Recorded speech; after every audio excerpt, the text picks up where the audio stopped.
Hello, welcome to the latest episode of the Purist Podcast. I'm here today with up-and-coming prospect James Heneghan.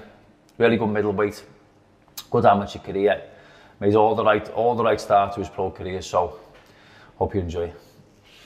Hello, James. All right, Joe. Good to meet you. Nice to meet you. I don't know each other personally, but I've been watching your career. It's all going well so far. Yeah, so We've just far. spoke a little bit about it, isn't it? Yeah. 10-0 now. Yeah, not 9 actually.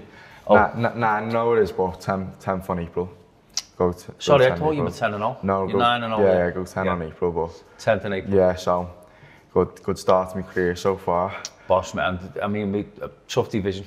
Yeah, tough division, yeah. right the way through. No easy fight really. No easy. I mean, even to get to even at English level. Yeah, Even it's tough. The likes of Denzel Bentley and people around that. There's Yeah. good lads ahead of you, but That's it. you've got time on your side massively. Yeah. Young lad, 24. Look at these fighters now, and you're probably ready to start picking up. I mean, will you head for the Central Area title? Maybe, will you? Yeah, hopefully pick that up within the next fight or two, and then put you in a position to challenge for the English, and then hopefully the British just go within the traditional route. You know what I mean? That's it. Because I think you pick up good fights and good experience along the way, challenging for them. Like the Central Area is 10 rounds, isn't it? Definitely. So you get good experience fighting like a good opposition in that. Then you push on, hopefully go for the English British. Every time you step it up, by the time you come to these big fights further on, you're in a better position. You've had them experiences.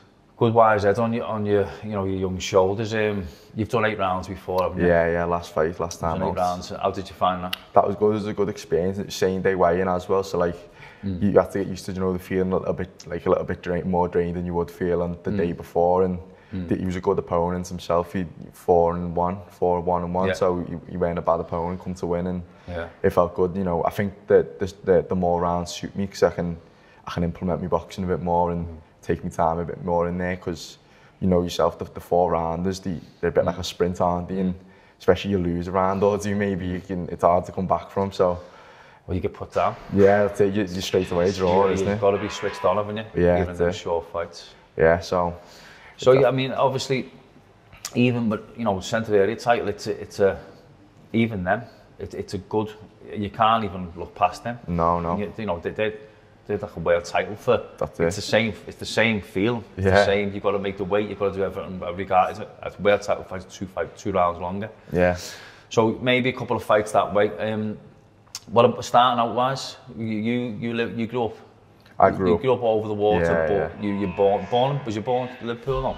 Yeah. Dad's in Liverpool. My dad's from Liverpool, but I was born over the water. Yeah. And then like with boxing, I pretty much because my dad's from over Kirkdale, and he said to me like at first I started off in footy, but I was shit at it, so I had to leave that. Yeah. So he said to me have a go with the boxing, and I went to Robbie Butler's Bridge Lane, I think it was, like when he had it there, or Bridge Road it was. Okay, Bridge Road. Yeah, I used to go there every Saturday. Good coach. Yeah, really good coach. Good fella. Yeah. Great friend of mine. Boss, yeah, he got me into it and made me fall in love with the sport. But first few months I was just going on a Saturday, and like I sort of taken to it, sort of not. Then I had like a little month or two away from it, and then I started going then Monday, Wednesday, Friday, and that's when I really started to like love it. And like you get that little buzz. You start watching all like the old videos of all the old boxers. You start wanting to like research everything you can about it. Everyone who fought, everyone who done this, and it was that way I picked it up. And I had my first 2-3 fights at Robbie, and then.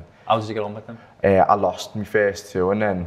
I did. It seems a common theme lately. Everyone's lost the first 2, maybe. Yeah, I lost my first 2, and then I went on a good run. Then won a good couple straight, and. Boss. So it must have been the first 2, but yeah. See, because I think as a young, how old was you then? About 11. You were so brand new, So you started very young.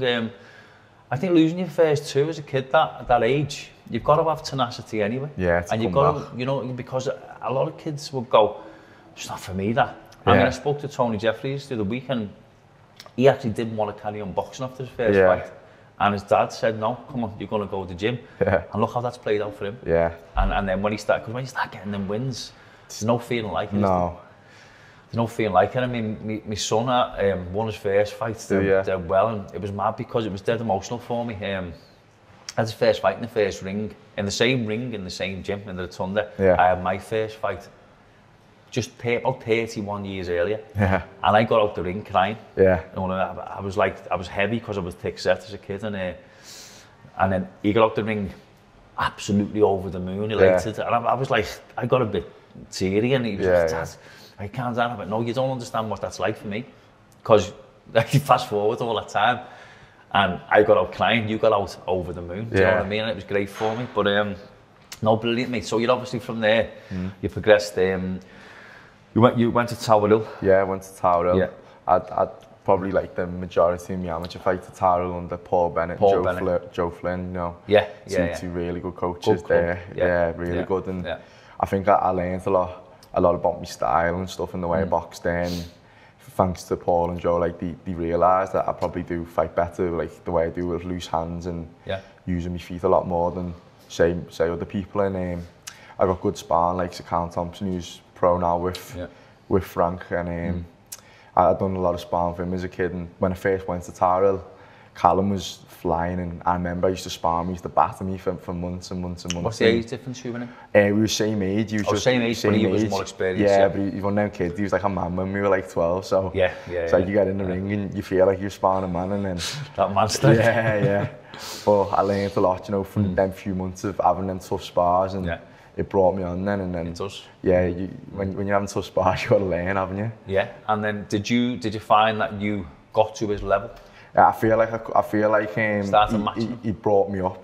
You know, like because in them hard spars, you can either get better or you're never gonna match it. You know what I mean? Or you quit. Yeah, that's it. So. Or you going to the gym tonight because I had a hard time. Maybe last spar. So spars like that, isn't it? Yeah, spars like that, I think bring you on so much. Yeah. You know, when you've got it tough as a kid, and like you can't just swerve it that easily. Yeah. Have you ever, to this day, have you ever had a situation in a fight where you've thought you wanted out? Have you ever been hurt to the extent where where a little thing in your mind went, and you've been really hurt? Have you ever had that yet? Not in a fight, no, never. And not even in sparring. I think the process I've probably come. Yeah, really lucky. So far, because I get it one day. It can happen, anyone can get touched in the right place. Yeah. But the only time I've ever really thought about it, not being in the sport, was after them first two fights, and I thought, it's not for me this, and then you get back to the gym. And because as you progress now, you're going to get to tougher tests in your pro career, and you know, as you say, you're 9-0. As you start getting to these title fights, there'll come a day when you'll take a shot to the head or the body, and there'll be a question asked in your own subconscious. Yeah. Am I getting up here, or am I? Yeah. You've seen, I mean, remember Tyson Fury when Wilder put him down? Yeah. But you could see he was compass mentis. Yeah. He was on the floor, but he was looking at the ref going, and he was like, I'm getting up.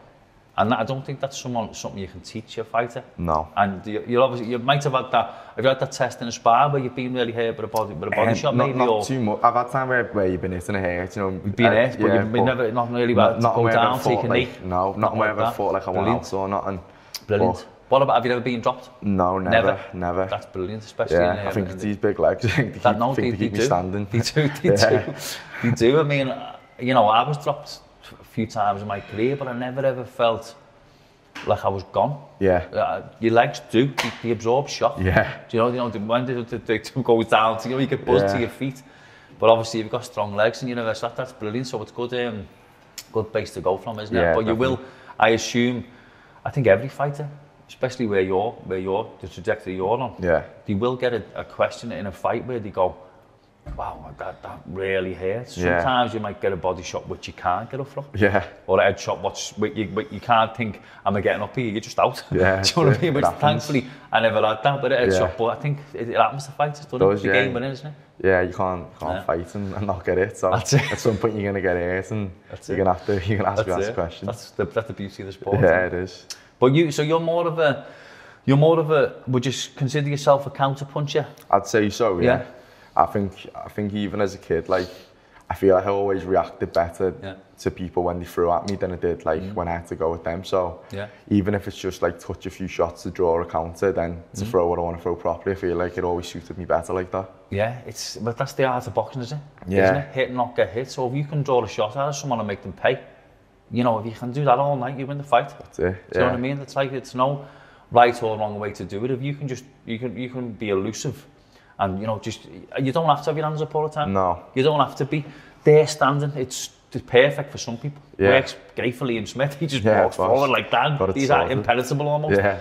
But if you can do the same but be on the back foot, and you're drawing the lead out to your opponent all night and making them pay, it wins your fights, doesn't it? Yeah, it's working for you so far. That's something that I think, like, you know, everyone says about like a little style. It's one of them things that, as even through an amateur and like now as I'm going through the pros, I think I started to realise it more that, like, anytime I ever tried to force the hands up style, like walk forward, like I just feel like I couldn't see things. I was reacting, like I was taking shots I'd never usually get caught with. So it just felt more natural to me to have them a bit looser. Definitely box to your strengths. And obviously your coaches recognise that. Yeah.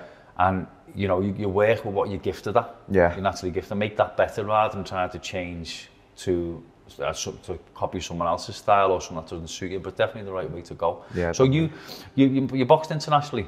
Yeah, I've boxed in a few box cups. Went to like the Netherlands and boxed in Eindhoven, boxed in Denmark and Ireland as well, all in box cups there, and it was a good experience. You know, just seeing like you'd see like teams from like Ireland, you'd see like a Spanish team over there, you'd see like all these international teams and how good they were, and you'd see some like, you just see some really good fighters, and because you know you fight in a day and there's a fight on for 3-4 hours after that, so you watch them all and you see so many different styles. Yeah, it does. And you see how all the other kids are competing and how good some of them are, and what you need to be doing to you know, it's different. It's good experience as well. Brilliant. Yeah. Titles? Did you have any junior titles? No nationals. I won like the areas and got to like good levels and stuff. Did you get past like? Did you get to national? I got to like national semis. Semi-finals. Yeah, stuff like that. Okay. But I think as a kid, my biggest issue was confidence. I think like those fights where I lost and like if I probably had the confidence in myself now I had as a kid, I probably wouldn't have lost some of them fights, because sometimes like I think with my style as a kid, if I believed in it a bit more, like the hands down, loose style, you require a lot of confidence, and if that's not there, it takes a lot away from your style, doesn't it? Okay, yeah. So I think as an amateur, that was my only probably, not regret, but like something, if I could change, it'd be that. Change a little bit. A bit more confidence in yourself. Okay, so you boxed at a really good level. What age was you when you turned pro? Was you 20 just like, pro? Yeah. Did you enter the senior BAs? No, I was meant to, and I caught a hand injury. Yeah. And then, the year you were going in? Yeah, the year I was going in, so it didn't really. Yeah. And then after that, I thought I'm like 19, I'm going to be 20 soon. I thought I might as well learn on the job, go get some sparring with some pros, you know. Boss. So it's a completely different game. Yeah, I love that you've done that, you know, because I see a lot of fighters are going to try and get this Olympic medal. Yeah. Things like that, which is fantastic, of course. Yeah, it is. It's achieving. But just qualifying for it, getting there. I mean, if you turn pro on the back of going, I'm an Olympian. Yeah. It's great, but it doesn't give you the kudos you got if you turn pro on the back of a medal. Yeah. And then it's qualifying for it. And then sometimes you're waiting for the next Olympic cycle to come round. And for me, where are you going to make the big monies in the pro game? Yeah. If you get to the top, I love the fact you made such a young decision and went, I'm going to go for it. I'm going to go for it. So, and you're with Queensbury, aren't you? With with Frank. One of the best promoters in the business, obviously very experienced. Yeah. How did you manage to forge that connection? So. Do you know what I mean? Not on the back of, you know, a good amateur career, but without going, well, I've won this, or this medal. Yeah. How did you know what I mean? It's great that you've done that. How did you do that? I think because when I turned over, I signed with like management with Frank's nephew Alfie, and then Frank's brother Robert sort of oversees like the management of me and stuff, and like so they said to me, if you show us you're good enough, like we will be able to get you there. So he said just you got to go out and like look good and not really step a foot wrong, and that's brilliant. Yeah, so I think I went into the fight, and you know, your first few fights, like it's hard to look good sometimes against the journeyman because they're very good at what they do, and I think that's the thing people don't realise the most. You know, like you see a record and he's like, he's lost 50, won about 4, and it's how the end of living. Realise it's how the end of living. Sometimes I find it harder to be in there with a journeyman than like a prospect, because you struggle more to get the openings from them. Well, that's it, and especially with your style of fighting. Yeah, they're not going to give. They're not going to come. No, that's it. You like to walk people onto shots to hurt them or open them up, but with the journeyman, you've got to put the pressure on them. Yeah. And they will just close up. I mean, Paul Smith, you know, analysed it really well. He said you've got to prize them open. Yeah, prize them open. You've got to try and get your shots in, haven't you? Yeah. And they're good at what they do. They are really good. You've got the good fighters. They can survive. They probably survive in the ring for 100 rounds. Yeah, they could. Can't they, do you know what I mean? I think a lot of the good journeymen as well, you watch them and at any time, like I think if they didn't have to sell tickets and they didn't have to, you know, didn't have to box or anything, I think they beat a lot of the people they're in there with, and you can see sometimes they're pulling back and they just and they want better. Yeah, because they want to fight the week after. Things like that, yeah. So it's like, yeah, it is like that, because I mean, sometimes your record won't reflect what you are capable of, but when you start getting people coming to fight, that'll play massively into your hands. Yeah. Because you want to draw them on and open them up and start, you know, hurting people as they commit to a shot. You know what I mean? So you had a really good amateur career.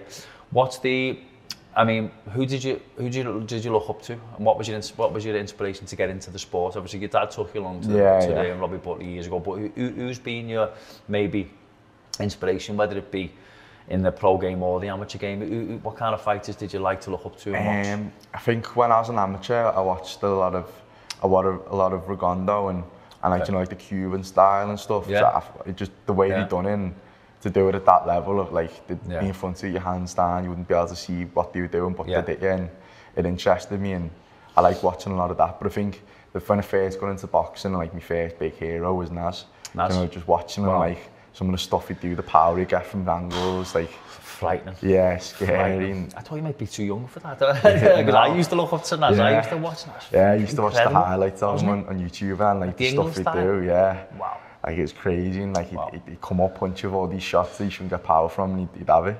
Crazy. I mean, that's a perfect example of there's no blueprint of how to box. Yeah, because if you watched him, if you took his arms away and said he's a boxer, you go, look like he's dancing like in a club. Yeah. Do you know, he'd just like he'd lunge anywhere and bring a shot up or round, and he had crazy power, but he had big legs. Yeah, he did. So you watched with a fighter like, did you remember Mario Kindelon? No. Remember him? He beat Khan. Did he? In the Olympics. Did he? Yeah. He beat Khan in the Olympics in the final. Khan Olympic silver. Yeah, Olympic silver medalist. Khan was only 17, wasn't he? Yeah. He beat Khan in the final, and beat him quite easily. Did he? He was about 10 years older than, well, maybe a bit more. He was about 10 years older than Khan, and he classic style, just dead elusive on the back foot. And then if you remember, well, you might, well, you'd be able to look at it. He beat Khan to the gold medal. I think he'd won 2 Olympics before that. Yeah. And he just stay amateur, don't he? Yeah. And then it was who turned him pro. Was it Warren who turned Khan pro? I think it was Warren. But they brought him over to Bolton for his first pro fight. And you could just see he'd been like, so look, come over and just lose, and you get a nice few quid, you know, because so like Khan return. That's what I think anyway. I hope I don't want to upset anybody, but you could see he'd come over to let Khan get his revenge type thing. Yeah. And he was just here, like giving everyone a hug and smiling. He was brilliant, Mario Kindelon. But it'd be someone. He was a southpaw as well. My good mate Stephen Burke boxed him.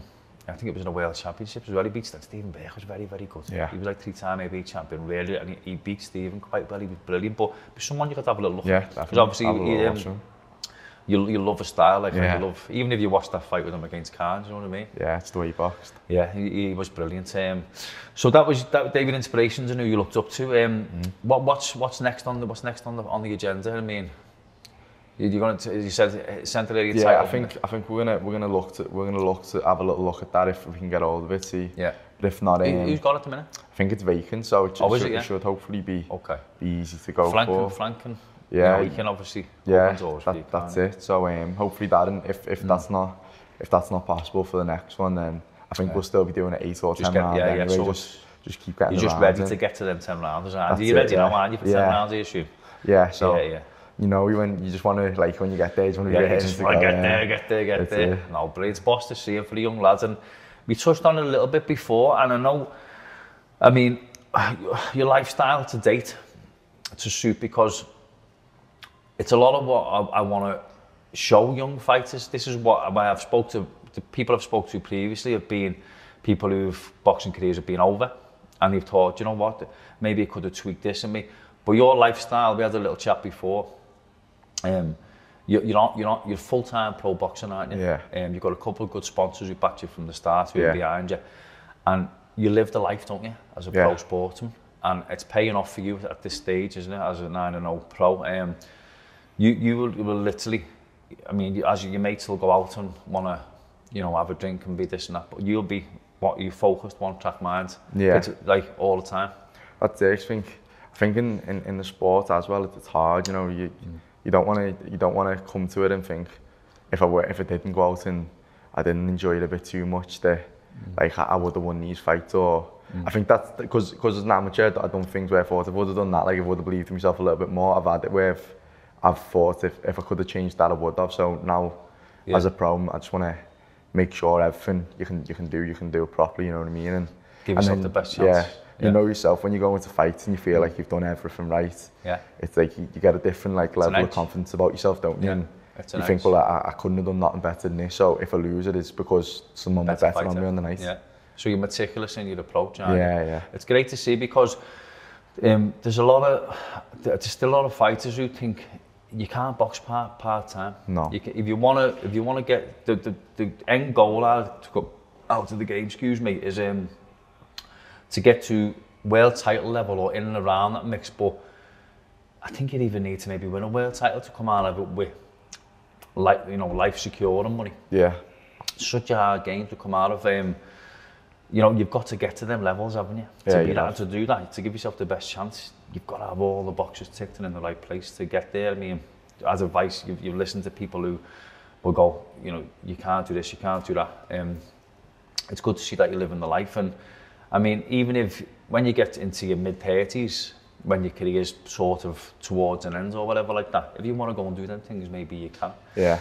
What about maybe, I mean, a bit of advice that having a lot of, you know, former people who've come on my podcast have said, maybe put a little bit of it, and I'm not saying a plan B, because everything's plan A to you. You're focused on one track mind, you live the life. Would you consider maybe taking on a bit of knowledge, doing a few hours a week, learning something that will give you something to maybe go into after boxing? But I know that you don't want to take your eye off the ball. Would you consider doing something like that? Yeah, definitely. I think, you know, it's one of them things where why wouldn't you? It's probably consider it more than anything.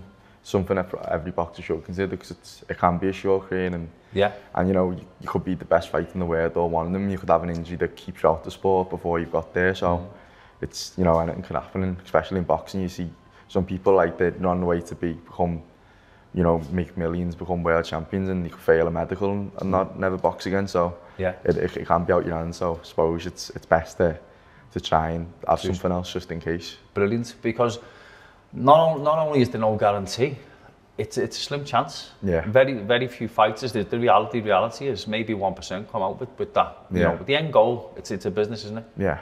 You want to win the titles, which give you credibility and respect. But without the money, what would that do for you? What would the credibility? You go down a record because being a world champion, but if there's no money involved, not as many people would do it. No. It's a business, isn't it? Yeah. And if you're going to live your life, your healthy working life, and dedicate it to boxing, you want to come out of it with that financial security. But like you've just said there, if you were to, as a young lad now, if you go, well, do you know what, I'm running of them on, I've got some sponsors, I can live okay, I'm starting to get paid well, and it'll get better as I progress up the ranks. Maybe just give, I don't know, even 6 or 8 hours to, I said to you before, maybe any kind of learning for yourself, any kind of, you know, if you dedicate 6 or 8 hours a week to anything, and you focus on that like you do with your boxing career, and go, no, I'm gonna learn this properly, and I'm gonna upskill myself. Maybe, like, I wouldn't suggest going into a trade like a construction trade in your mid-30s, because it's hard on your body physiologically. I mean, like I'm a tiler, and it is difficult, you know what I mean? You're on your knees a lot, using your hands and physically manual. But if you could upskill yourself to maybe go into quantity surveying, which is the sort of the business side of a construction. You know, you're in an office, you're on a laptop, and you're just doing the figures and the books and making sure everyone's getting paid what they're due, and etc. etc. I'd definitely advise, and it'd be good for you. And then you could even look back when you were 40 and go, you know, I'm so glad I've done that. Yeah. I'm so glad I've got it now, and you'll always have it. Yeah. Because at your age, 24, if you were to dedicate them few hours a week now until you were 30, your boxing career is nowhere near over. No. And you might have X, Y, and Z qualification, to just sit there if you need it. Yeah. And you can start a business off the back of that if you need to. Yeah. Do you get me? I definitely advise it. I mean, if I can put you in touch with anyone who will help you with it as well, because there's a lot of initiatives now. Weapons down, gloves up, and no one FBI. They're brilliant, but they're, fundamentally for disadvantaged kids and kids who've maybe gone down the wrong road, maybe getting themselves locked up and getting into bad ways of life, bad habits. But there's no reason why, sportsmen can't, or young sportsmen can, upskill themselves within that sort of bracket. You know what I mean? Yeah, definitely. So that's good that you're thinking down that way. Yeah. It's like me, brilliant. So moving on.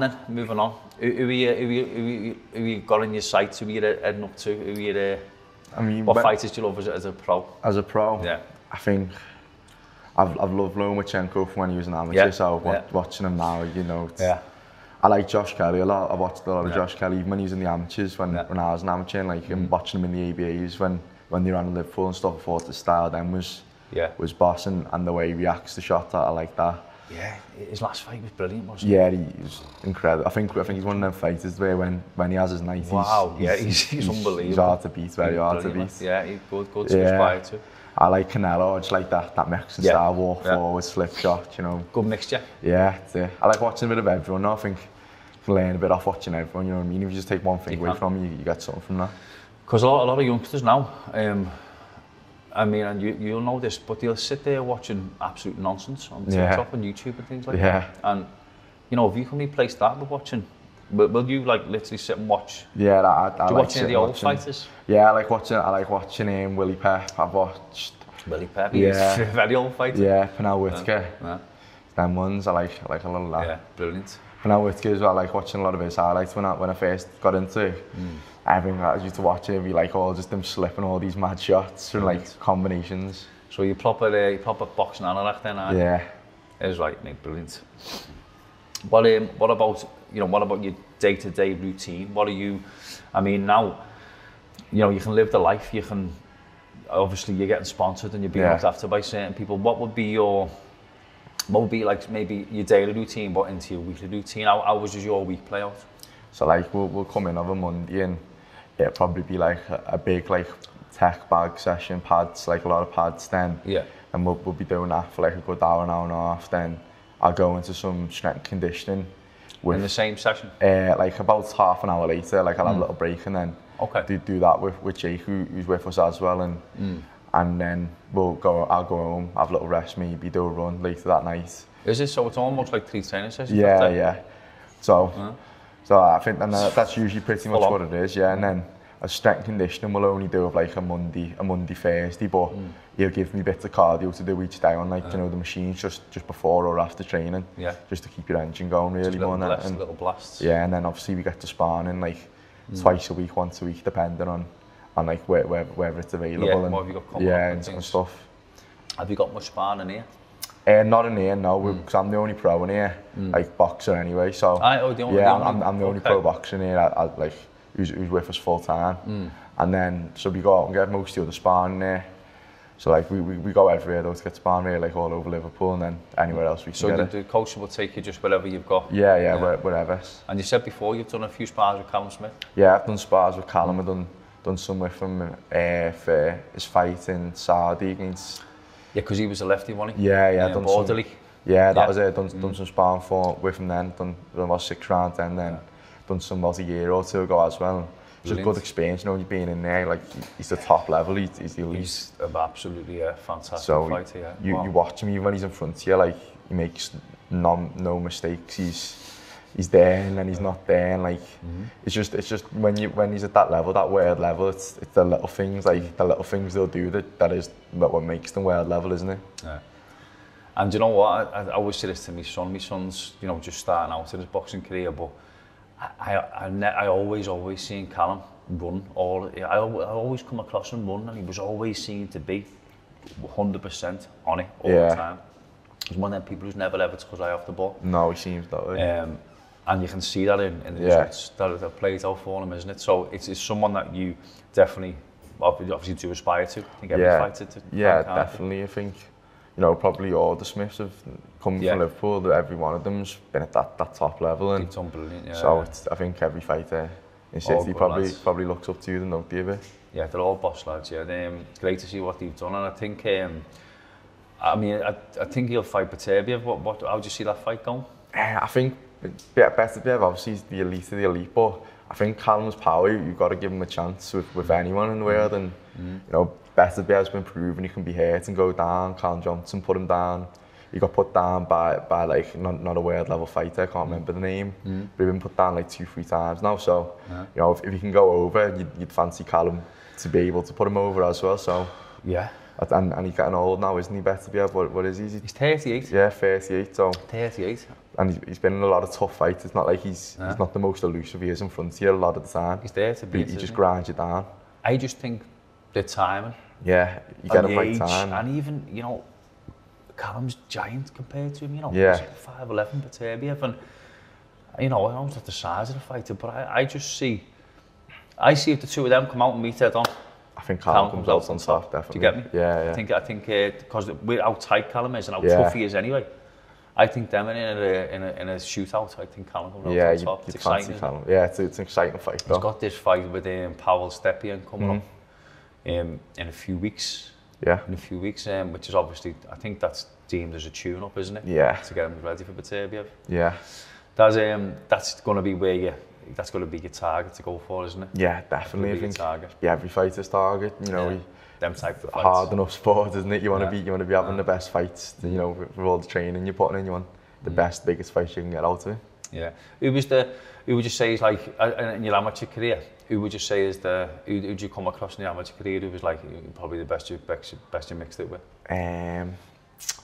Probably a toss. I boxed the kid Harvey Lambert. He was a good kid on the GB team. Just turned over.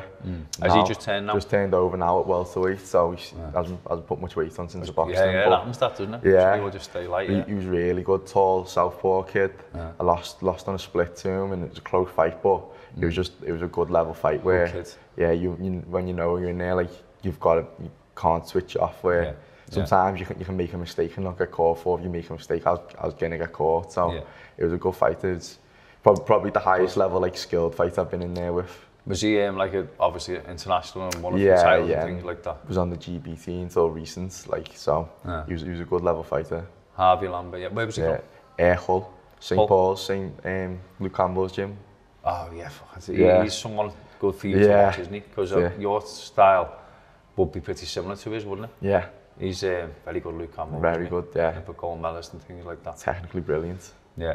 What about your lifestyle growing up? You grew up on your side of the water, didn't you? Yeah. What kind of lifestyle did you have? What was your childhood like? Do you know what I mean? What was it? You know what I mean? Your dad, I know your dad done what I said before. I'm sure he played football with our Chris, but when you showed me that picture of it, I don't know. Yeah. I know a lot of people by face. Yeah, I knew him straight away, yeah. But your dad had a big role to play in getting you into boxing. But what was your life like growing up? Did you have a good, solid, stable childhood? I had a really good childhood. Lucky to have it. Some people aren't as fortunate, but I'm lucky to have that. A good mum, good dad, good family. Boss. All I can really remember from being a kid is most times just, with your kids, you're playing out, you're happy, you're having a laugh and stuff. So that's good. As far as childhood's going, that's good. Couldn't have the better one really. Boss, mate. And where's your dad living now? My dad's living over the water now. So he's moved over. Oh, is your dad over there now? Yeah, he's moved over there. He's from over here though for a long time. Because it's good that you've got that, because that it makes you. I mean, I think it makes you who you are, doesn't it? It's a lot to do with who you are as an adult growing up. That good. If you got two good parents who both want the best for you and try to give you the best, well then, I can see it in Jodie, my missus. She had a really good, solid family upbringing, and it makes you mentally stronger. Do you know what I mean? A lot of fighters come from, tough upbringing, tough backgrounds, and we had a tough. Do you know what I mean? I think boxing, the gym was my sort of safe place. Yeah. That was my place to get away. Do you know what I mean? But then, as I got to a teenager, the bad part of my childhood come out, and I just went nuts. Do you know what I mean? Which is part and parcel why I didn't live the life what I should have done and could have done, and maybe which would have played out differently in my career. Do you know what I mean? But It's good to see anybody support you. Yeah, What about yeah. brothers and sisters and that? I've got 2 sisters, and one's 18, one's 13. Yeah. But they're sound. They're sound, yeah, the boss. At 13, it's the sound as well. Yeah. Does your mum say that? She's quiet. Mum lives with them both, so she probably won't say that. So It's probably got her off the wall, but teenage girls just destroyed. Even my daughter, when she was between the age of 13 and 17, was just a nightmare, you know what I mean? But I think every teenager does that, don't they? yeah, I think so. And did they all get behind and support you? Yeah, everyone does, and I'm lucky to have that, you know what I mean? Yeah, I think it makes you probably work that little bit harder knowing everyone's behind you and supporting you and stuff, because it's a drive, isn't it? Yeah. And what about when you get, do you have you know, when you get your ticket, do you manage to sell tickets for your thing all year? Yeah, like you don't have to now, like, which is a good bonus. Yeah, because you're on with a good promoter, and so they're building you up to. Yeah, the pressure's not there where on the first few fights on the small hall shows you have to sell like the certain that where you started out, yeah. I've had my first 4 fights on like the small hall shows, and like I think I had 2 in the Olympia, like 1 in the Grand Central in town. So it was good. Cause I enjoyed them fights because everyone could get there because it was local. So you know, everyone could come, and it was a good experience. It was a good day out for everyone, but it's a big pressure that it does, yeah. People don't realise it. Yeah, it's hard, yeah. Like even just like they go, no, you're dropping all the tickets off, and then like you've been thinking of I gave a ticket to that person, and then it comes to fight week, you're drained anyway, because you're making weight, you're tired, and then you're still trying to think of all the tickets and stuff. It's just, it takes your focus off what you've got in front of you, which is a fight, isn't it? It does. Well, it's a big part of it, I think. No one thinks about it as much as it is, you know what I mean? They don't know, unless you've done it. It's only the fights that have done it. Yeah. So you out in April? Yeah, out in April. You don't know you're fighting yet, do you? No. Do you know the show, you know? No, not yet. Just wait for it to be confirmed, but we're definitely out in April, so hopefully get that confirmed in the next few days, get an exact date, and then you've got that. Yeah, it's easier then when you've got it in front of you and you know you're working towards that date. Just a little bit extra, isn't it? Do you ever, what about your road work? When do you fit your road work in? Because you're training what you said the other day. I mean, as you touched on it for the Monday, but then what kind of road work would you do at this stage? I'll do like... When you're like, what, about 8-10 weeks out? What I usually do like, once I say Monday, I'll do like a 3-4 miler. How do you fit that in with them 3 workouts you've already done? I know, yeah. Really? Yeah. Will you get a run as well? I'll still get a run in, yeah. Like, and then Tuesday, like, S&C coach Jake, I'll ask him to give me some sprints, and he'll send me a sprint workout for the treadmill, or so then I'll just go to the gym and do the sprints on there, and then I'll just think like three runs a week and then like 3 sprints a week. Yeah, just to try and mix it up. Yeah. And as you're close to a fight, you'll maybe shorten down the mileage. Yeah. To keep them short, explosive runs. Yeah, that's it. Like I probably won't be running like as much, but just while I'm still this far out, and just keeps the weight down and stuff, doesn't it? Yeah. Do you have to like, even now when you're 10 weeks out, are you restricting now? Are you maybe overnight not having like any carbs with your meal and? Yeah, just sort of like bringing everything down. Like usually I get about 6-7 weeks to do it, so it's nice I've got longer like now to know, so I can do it a bit slow instead of sometimes you only get a few weeks and you've got to cut everything and you feel half dead, don't you? I lost 2 stone 4 in 5 weeks one time. It's a fact. I got offered the Centenary title. I liked heavy. Middle. Was it? At 5 weeks notice, and I was out in Chicago watching my mates in the World Championships when Frankie Gavin won gold years ago. I was out there just enjoying watching him, and seeing Chicago, and Dean Powell phoned me. It was obviously Frank Warren's. Do you want to fight in 5 weeks, Centenary title? I didn't even ask who it was. I said, yeah. I was having a like. I was like, yeah, go on, fight. And like I was out there, I wasn't fit. I'd only done 4 rounds. Go on, I'll do 10 rounds in 5 weeks. Yeah. Do you know what I mean? And honest to God, the main fight was losing the weight. Bit stupid really, but I wouldn't refuse a fight me. Yeah. Do you know what I mean? So, and I fought Paulino De Silva, who he's a good coach in Manchester now. His son's doing well. Mario Silva, he might be your weight. I think so. I think he might be super welter maybe. Yeah. But you've seen him coach. I think I've seen clips of him. Yeah, but he was meant to fight Tony Quigley, and he come out at me like I owed him money. He just come at me for 10. We had to war for 10 rounds. I survived the 10 rounds. He put me down with 2 bad body shots, but I was in that position. But I said, you might come to at one stage. Well, you probably will. Probably will, definitely. Honest to God, we come out of a clinch, and as I went to pull back, he just hit me to the liver. Yeah. It didn't even look like much on it, but honest to God, I screamed all over the place. Yeah. I went down and I was in agony. Yeah. I remember thinking, I can't get up. I was like, that's gritting my teeth, can't get up. And then when I heard 8, I just jumped up. Yeah. And I got saved by the bell. I managed to survive the fight. But in boxing, it's, I mean, you're lucky you've never come into it. I mean, maybe because you're an elusive counter-punching fighter, and obviously a good one, because you've never had that where you've sort of been hurt to an extent, where you've been like, I can't carry on here. But test. It's good. That's what you must be good at what you do. Yeah, do you know what I mean? Avoid as much as I can. Yeah. But it'll be. I'm looking forward to seeing all players out for, and I'm made up that you're living the life, and I'm made up, and I hope that a little bit of advice I can give you, but it's not just from me.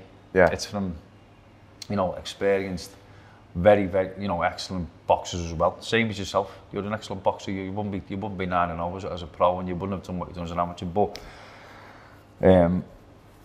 definitely try and put a little something in place, because it will only add. It's not going to take nothing away. No, definitely. And look, but you're training hard, and when I said to you, you're obviously looking at what your training schedule there. If you're training 3-4 times a day, you're going to be tired. Yeah. It will take, discipline and a little bit of self-awareness to go, I am going to, maybe upskill myself a little bit and give a little bit of extra time to something else. And this is not to distract from your boxing or your career or your goals. Your ultimate goal has got to be a world champion. Yeah. But so look at, but your goal right in front of you now is focus on that centre area title, get that in the bag. Right, there's my first title in the bag. Focus on the English, 100%. But the long-term goal, always in the back of your mind, has got to be to get to nights like Liam Smith had last week in Manchester, which was. I mean, did you go to that? No, watched it. Yeah, but it was great, wasn't it? Yeah, great, wasn't it? Boss to see. Yeah, it was. Maybe. I mean, obviously, I don't know. I've said before that Liam's fun fighting this, but you could maybe. That'd be great sparring for you, wouldn't it? Yeah, definitely. Great sparring that can be put together pretty easy. I'm sure Liam will be more than willing to help out. Yeah, the level he's at, you can only learn from him, can't you? You know what I mean? Yeah, I don't think in your time frame you're gonna get to him. No. So I think he's having a great call an Indian summer maybe, because he's been to top level. No, he's been to top level, hasn't he? Won a world title. For Canelo, and was having I went to that. He was pushing Canelo back and doing very well in the fight. But he'll be more than happy to help you out. You know what I mean? He's been in your position, 24-year-old. Yeah. Well, he'd be maybe a welter or a light middle then, but he'd be more than happy to help you out, won't he? Do you know what I mean? Yeah. You learn from him and you learn from Callum. That's it. You pick these things with these fighters, sparring with them, and you can only make you better, can't it? Definitely, yeah. Right, James, listen. Great to chat to you. Thanks. And obviously, if I can help you out in any way, I will. I mean, that little bit, that little bit of advice over putting something else in place. Yeah. Definitely do that. I mean, stay completely focused on your goals, but definitely put a little bit of it, if you'll dedicate the time to it, and if you take it up, you know what I mean? Yeah, definitely. I'd like to offer you some sparring, but 43. James, brilliant, mate. Thanks for your time. Really enjoyed it, mate.